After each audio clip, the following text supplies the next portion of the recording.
Bon, alors là, vous allez changer la police de caractère. Alors, menu fenêtre, texte, caractère. Vous changez la police, par exemple, en cliquant dans le cadre de la police ici, et vous jouez avec les flèches haut et bas pour passer en revue les polices.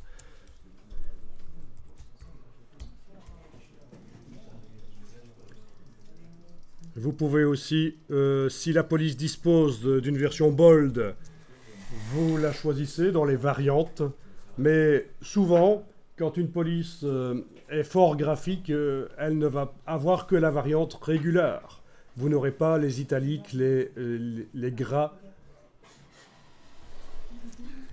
Mais on va faire un faux gras. Il n'y a pas de problème.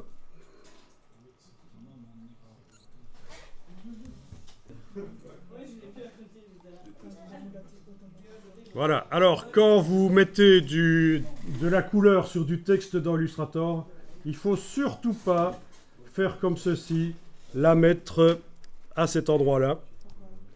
Je vais vous expliquer après pourquoi. Donc, vous allez supprimer la couleur ici. Vous avez donc un texte sans couleur de fond, sans couleur de contour, parce que ça, c'est l'ancienne manière d'utiliser Illustrator pour mettre les couleurs sur du texte. On va utiliser la nouvelle manière, nouvelle entre guillemets, qui date quand même d'il y a 10 ans. Mais Illustrator est un logiciel qui a plus de 25 ans, donc dans l'histoire de l'évolution du logiciel, c'est relativement récent ce qui va être vu ici. Vous avez donc enlevé la couleur sur le fond. Vous avez donc une ligne de texte qui n'a pas de couleur. Bien sûr, si vous cliquez à côté, elle n'est plus visible. Vous savez que vous pouvez passer en affichage tracé pour voir où elle est. Et repasser en affichage aperçu. Voilà. En tout cas, voilà, votre ligne de base est sélectionnée et on va aller dans la palette Aspect. Est-ce que vous connaissez la palette Aspect de Illustrator? Jamais entendu parler de la palette Aspect? Qui a entendu parler de la palette Aspect? Levez la main. J'ai pas vu de main qui se lève, donc personne ne connaît la palette Aspect. Hein? C'est pas l'épaisseur, etc. Alors, non, ça tu confonds peut-être avec la palette contour. Ceci, la palette Aspect.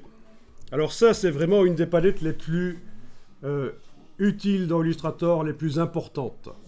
C'est grâce à ça que vous allez pouvoir vraiment utiliser Illustrator pour faire des choses complexes.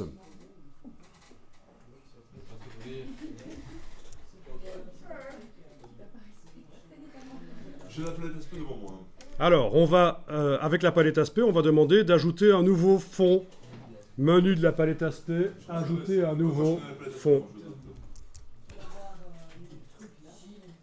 Voilà. Et donc, vous allez dire, mais ça change quoi par rapport à ce qu'on avait avant?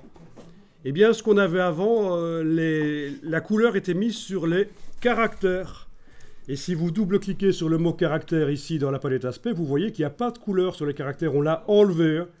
Et la couleur, on la met en fait sur le texte. Vous double-cliquez sur texte, vous voyez qu'on a mis la couleur sur le texte, c'est-à-dire en fait sur la ligne de base.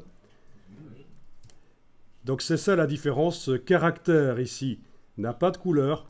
Texte, c'est-à-dire la ligne de base, c'est là qu'on va commencer à mettre les couleurs. Et ça va permettre d'être beaucoup plus créatif parce qu'en fait, vous ne serez pas limité à un seul fond, un seul contour. Vous allez pouvoir faire énormément de choses grâce à ça. Pour l'instant, il n'y a pas de changement par rapport à avant.